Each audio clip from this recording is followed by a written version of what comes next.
Tribunnews Basuki Rahmatowat mengatakan DPRD terpilih tidak lapor harta kekayaan akan batal dilantik.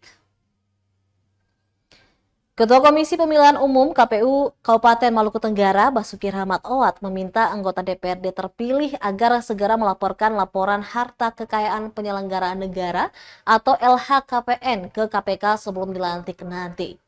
Permintaan tersebut sesuai dengan peraturan KPU atau PKPU nomor 6 tahun 2024 pasal 52, yakni caleg terpilih wajib menyerahkan LHKPN paling lambat 21 hari sebelum pelantikan. Pasalnya, bukti pelaporan tersebut harus disetorkan ke KPU Malra sebelum dilantik. Lebih lanjut, berdasarkan pasal 52 ayat 3 PKPU nomor 6 tahun 2024, menegaskan bahwa KPU berhak tidak menyertakan nama caleg tersebut dalam pengumuman caleg terpilih.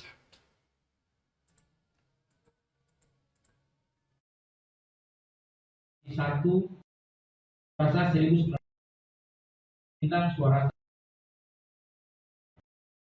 2024 sesuai dengan surat KPU RI yang kami terima, surat 663, sesuai juga dengan pasal 22 peraturan KPU nomor 6 tahun 2024 bahwa KPU Kabupaten Kota yang tidak ada sengketa untuk jenis pemilu DPRD Kabupaten Kota di Mahkamah Konstitusi, maka melaksanakan rapat pleno terbuka penetapan perolehan kursi dan calon terpilih paling lambat 3 hari. 1754, hasil bagi 1 1754. Partai Keadilan Sejahtera suara sah 1921. Download Tribun X sekarang, menghadirkan lokal menjadi Indonesia.